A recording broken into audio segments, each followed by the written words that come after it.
Shalom, welcome to the Jewish View. My name is Rabbi Nachman Simon with the Chabad House of Delmar, together with my co-host Mark Rohn at Just Statewide News Service and jbiztechvalley.com. Well, good to be welcome, here. Mark. We have a very, very special guest with us today, Dr. Thomas Douglas. You're the Superintendent of the Bethlehem Schools.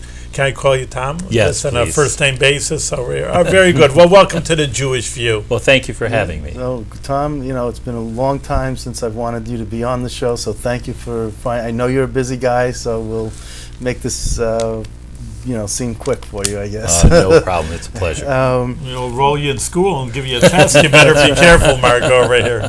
What's your greatest challenge with the Bethlehem schools these days? I think one is the biggest challenge that we're probably facing is the unknowns of the reform agenda and some of the leadership implementation issues that have come out. So you're talking about Common Core when you say that? When you talk about Common Core or the APPR and the testing that's out there. And APPR is really the teacher evaluation system that was put into place over the past couple of years. Are you a fan of that? Targeted. Do you not like that?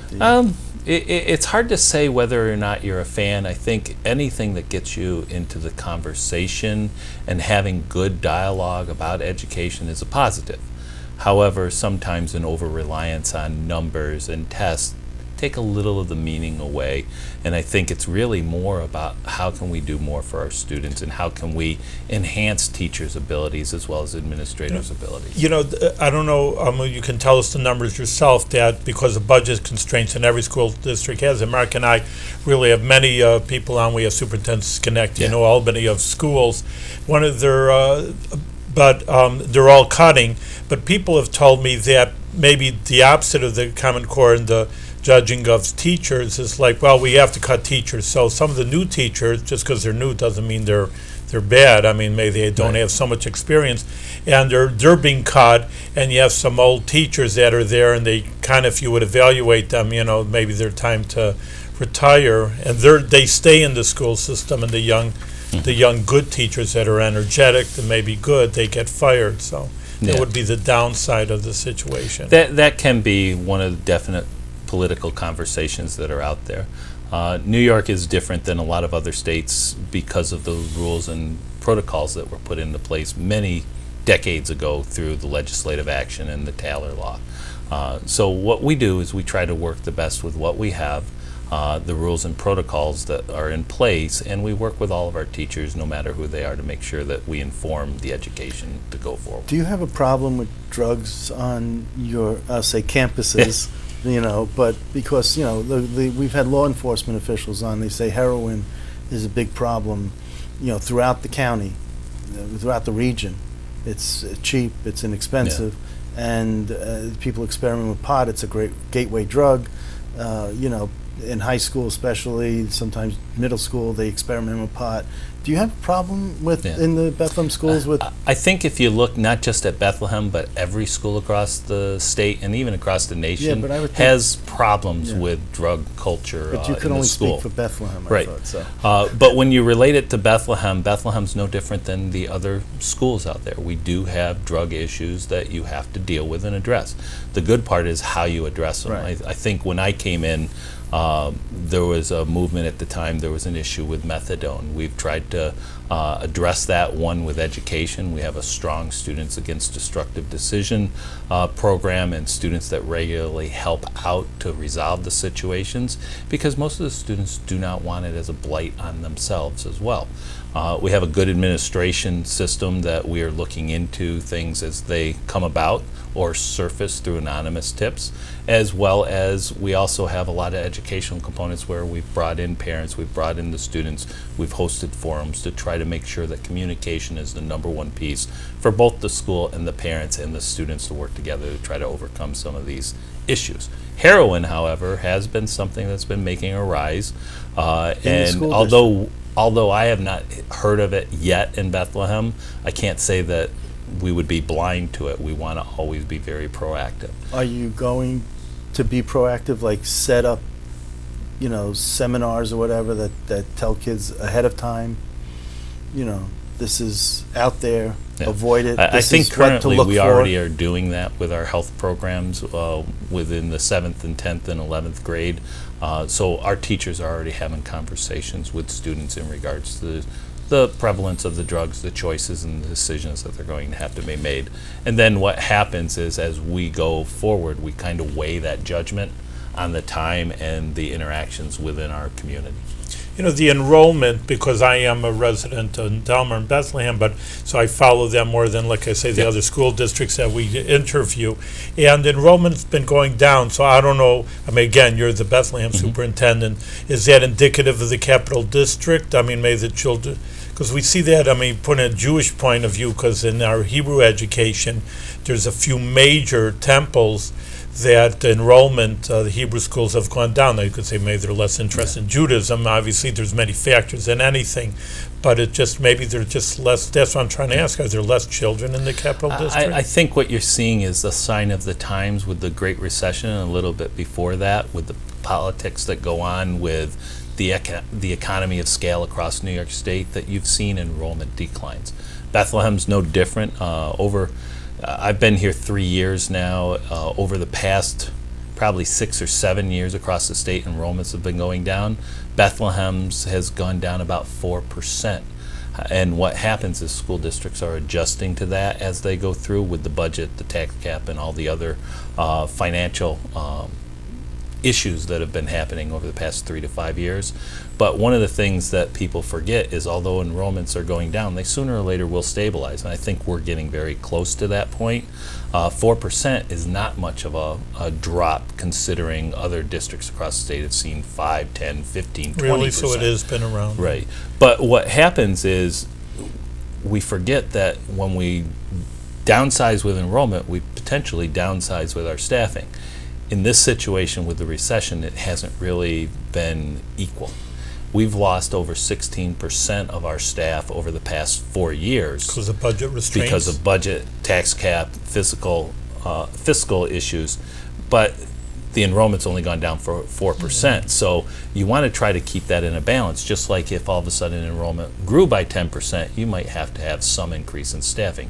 Maybe not exactly 10%, but you want to balance it so that the educational modalities that interesting. you're using will move forward.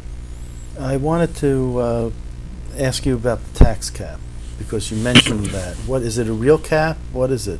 Well, it's a cap in name only. Our governor was very good when he came out and really developed the catchphrase of a 2% tax cap.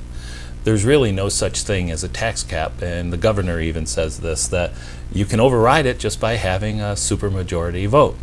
Sort of goes against the majority rules principle, but the 2% part of that cap is only in the fact that it decides whether you need a supermajority vote or a simple majority vote. And that 2% that we refer to is just one number in, I believe, a 12-step calculation that develops what the tax levy can be before you go over that supermajority override. Level, yeah. And that can be confusing because if all of a sudden you see a school district that has like for us, a 2.99% levy increase last year, that was under our 2% tax cap calculation. So people sometimes get confused by it. The big That's thing why I is wanted to you to ask, explain it. right? Yes, The big thank thing you. is to ask, are you under what the governor says is appropriate to raise for funding your schools, or are you over? If you're over, you need 60%. If you're under, you need 50% plus 1. Okay, and let me ask you about you and Sure. Dr. Douglas. Where did you grow up? How did you get to this position? What is it that inspired you to become in management in a school district? Yeah, Let us know about who you are. I really was born on the shores of Lake Ontario. I've been a New Yorker primarily the vast majority of my What life. town? Just outside of Oswego, New York, in a little town called New Haven, New York. Been there. And it's a wonderful place, but if you talk about snow, you really get snow in New Haven.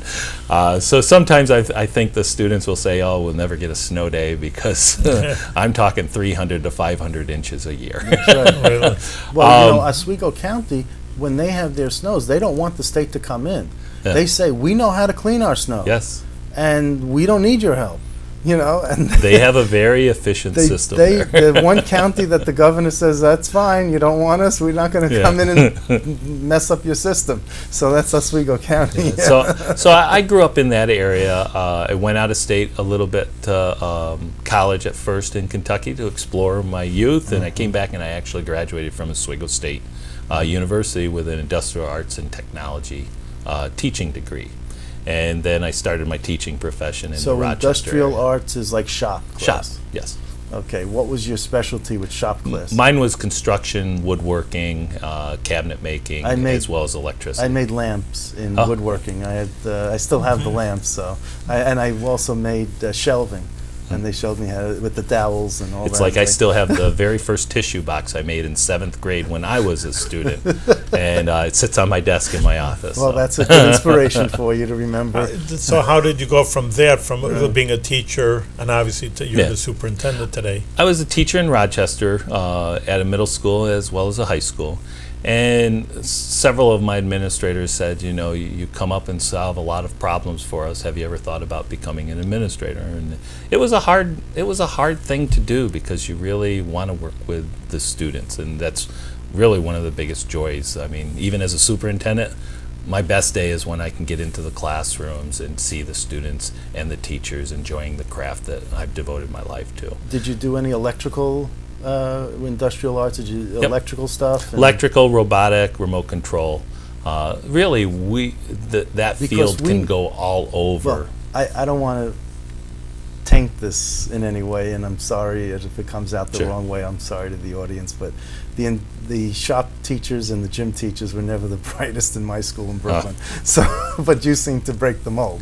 Well, So, I 'cause think I've everybody holds their own unique potential, is the best way I would say it. And my administrators challenged me, and really they put a lot of good effort and education behind me that I ended up doing my internship and worked out of Williamsville, New York for my Outside administrative Buffalo. internship. Yes. And immediately after I finished with my degree, I became an assistant principal in Geneva City Schools, which gave a different environment because it's really a small city school with all the intricacies of a city environment. Ontario County? is In Geneva? Ontario County. That's right, WGVA. Yep, WGVA, Okay. and Hobart William He's our Smith Raven. and everything. So, It goes the opposite way.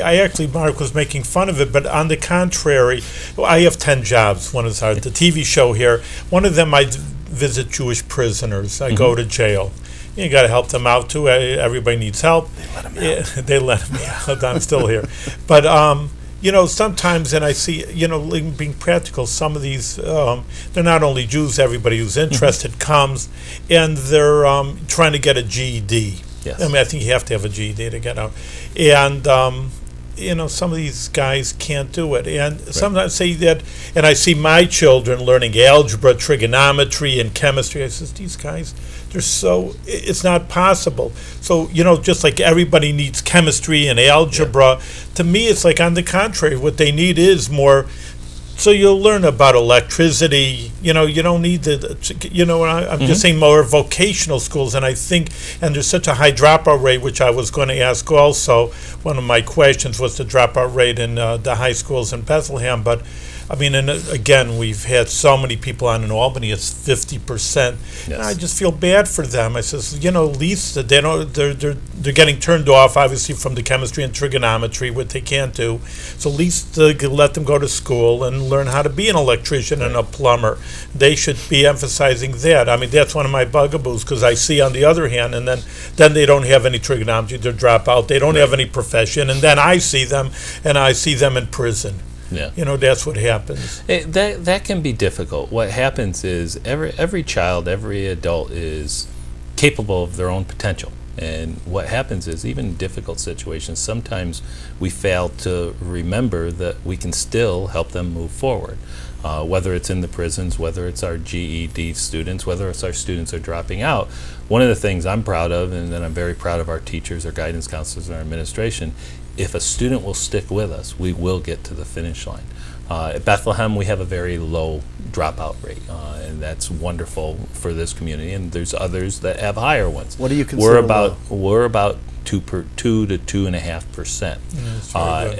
And what happens is the state average is, I think, around 5 to 6%. You know, When they look at every school combined. whenever I got a 98 on a test, 98% on a test, I bring it home and they say, "What about that other 2%?" Yeah. So you know, you got to do something. Yeah. And that's a big thing. What How does can we 2% change that 2% Right. of a graduating class? Well, 1% is 4 students. Always. Yeah, so you're talking about 8 students out of 400 student I see. class. But those 8 students are still very much important Yes, to they us as are. well as to the Bethlehem community. That's right. Sometimes the students go away and then they come back, or they go away and they usually end up, a lot of them, especially we've found from here, will go to a trade school or to like HVCC Yeah. to develop and get their GED and then move on into What's an your AS position. What's your view on charter schools? Charter schools, you know, it's Do they hard have to a- have do a they have a view place? when you don't get all the information. Okay. I do believe every school has its place and its population. I just wish, being on the public side, that we all work at the same level and we don't have one level for one school, one level for another Well, school. charter and one schools funding. say that they have a higher level than Yeah. the public schools. So Being in Bethlehem, I would ask them to compare apples to apples, and we will definitely stand the test of time that the public school system here If there was- outweighs anything that if they there can was an balance. idea to bring a charter school into the town of Bethlehem, would you oppose it? We would have to look at all facets and the process that the state university system puts into place. Yeah. But generally speaking, would you? I honestly, know? it would be hard to say whether you'd be for it or against it without understanding the purpose and the dynamics and how it is different from the public education program. Okay, I was just curious Right. if a general, You know, we're on That's the Jew- good part about they have a process that Yeah, to work until it out. you get to that point, you really need to go through, because the devil's always in the detail. details, there. absolutely. You know, we're on the Jewish view, and one of the things that I know that the Jewish holiday Yom Kippur, even though this year is anyway on Saturday, so it's not an issue, but then, you know, obviously I'm always commuting into Albany for something or another, and I saw, oh, we're off for Rosh Hashanah, the 2 days Yes. of New Year. Now, I'll just say, you know, one thing I may advocate for, because actually, I think that someone told me, and I don't have statistics, but the Bethlehem schools is the highest percentage, which is only 10%, but still highest percentage of Jewish population than any other school district in the Capital District. But I'll just say on another note that they're very accommodating, because parents have come to me and think, Rabbi, I need a note, and, you know, take off 2 days for this holiday, 2 days for, you know, you'll miss a lot of school and a test Right. here and a homework assignment there, and I write in and they're very accommodating. So I'll say the nice, you know, a nice word. We never had a problem with this. They have a note for me. That's as a probably one of rabbi. the hardest things for a superintendent, when you deal with the yearly calendar. Because what happens is the calendar shifts every single year. That's right. And when we deal with religious faiths of all backgrounds, it's hard to balance. So what we try to do is take as much of a sensible approach as possible, but yet meet within the requirements of the state So law. do you give the day off for Rosh Hashanah Yom Kippur? Only- This year, I think it's Rosh Hashanah. Yom- Last year, it was both. It Really? depends Well, when last they year were. was so early. Right. It depends Yeah. when Yeah. they fall on the calendar. Right. They started Where early. Yom Kippur, I think, was on comes Saturday. on Friday evening Right, at which is sundown Saturday, is yeah. when it starts and then goes through Saturday. So it's a like this non-issue. year, we're actually playing our football game on Thursday night so that it doesn't interfere with any of our students' faith. 2 points for that. It's Okay. a great There thing, you go. honestly. It's a great thing that the section does. They do try to pay attention to it, because across the state, not everybody pays as much attention Well, to do it. you have a role in encouraging the different sections of the school district to be cognizant of the Jewish holidays? Across the state, No, not across- necessarily a role. In No, the this school district, area, yeah. I think all the superintendents try to be as cognizant of it as possible.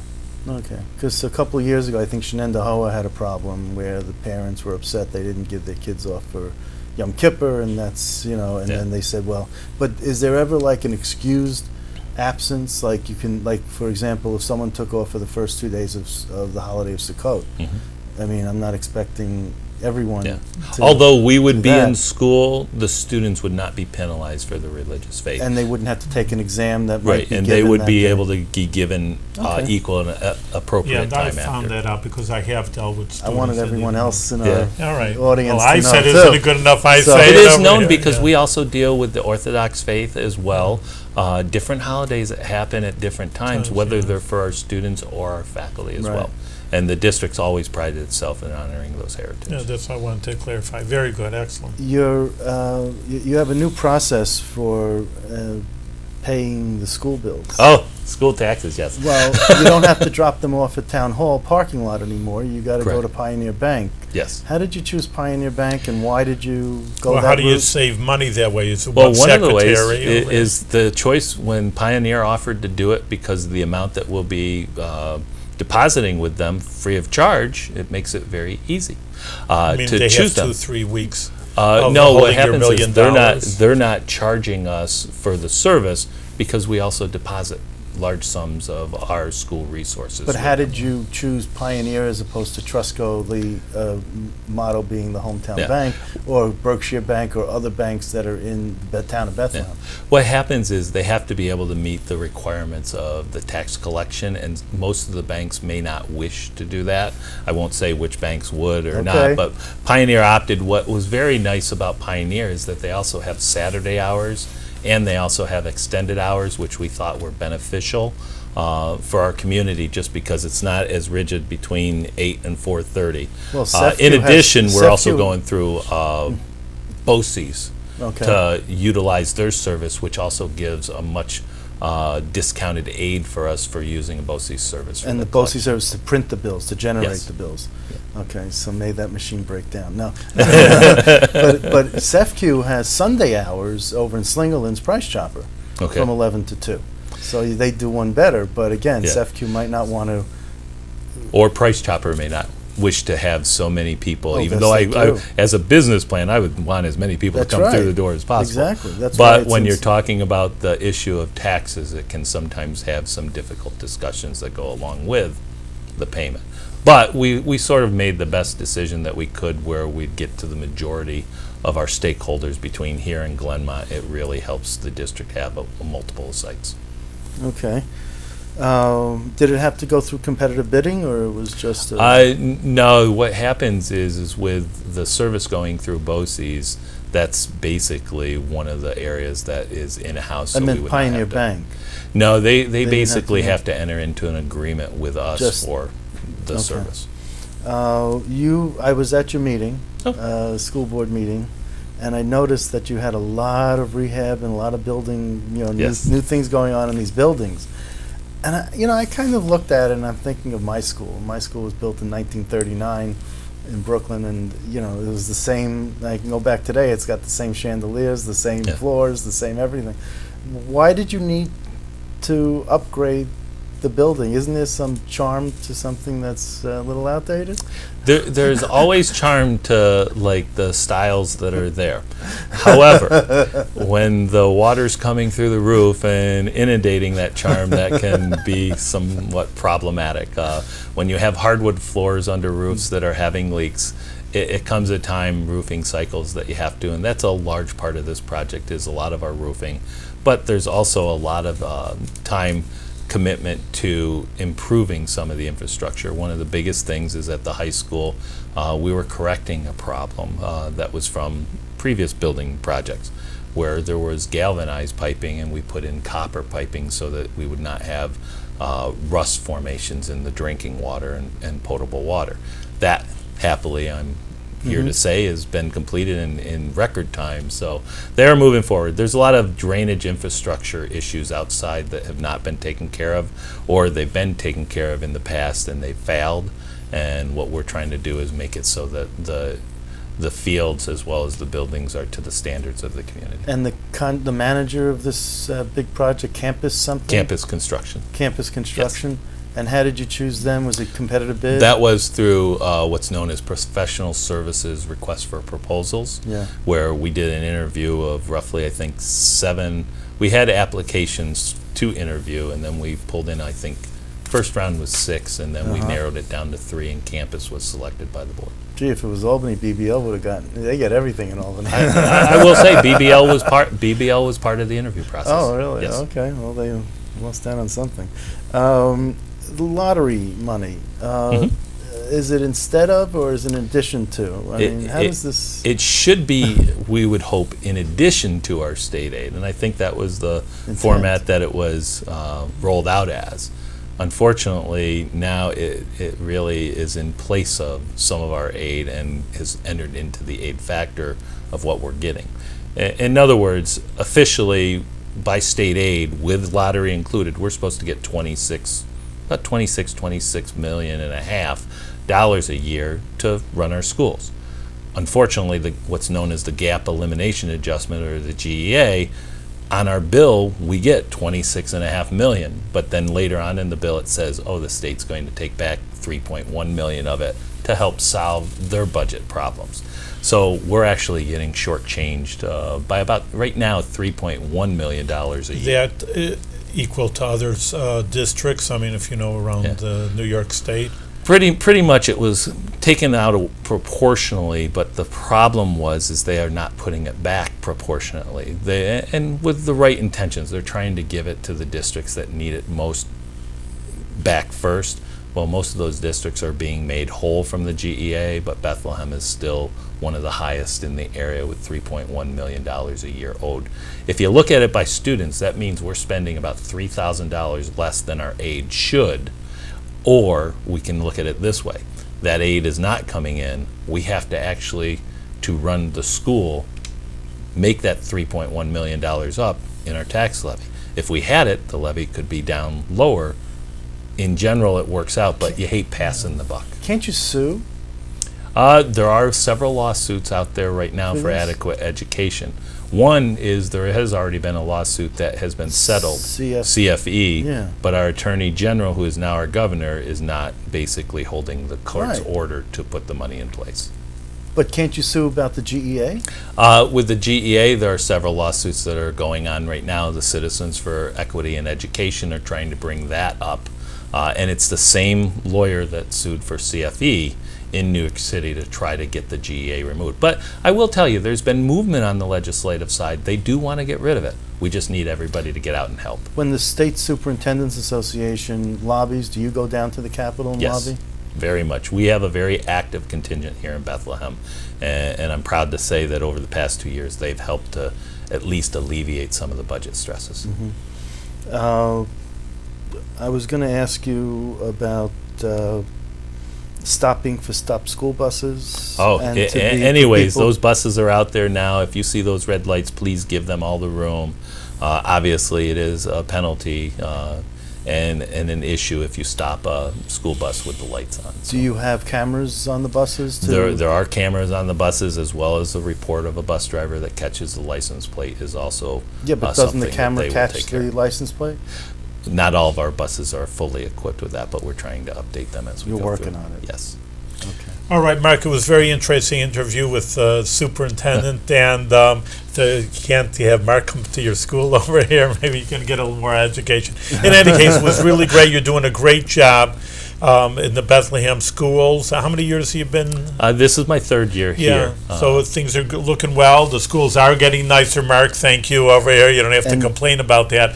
In any case, that not only the outside school, but in an outside environment makes for a good learning process. The president of the school board gets 0. I ask him how much I do don't you ask get? people. How much do you? It's public information. Yes, I make right now $170,000 a year, Okay. which is below what the governor makes, and I'm probably one of the lowest superintendents in the area for one of Really? the best school Salary, districts, and I really Really? appreciate the Okay. opportunity. Just All right, wanted- thank you very much. Continue with the good work that you are doing, and do it with good health. No the problem. best. Thank you very much, All Mark. the best. Rabbi, Thank you.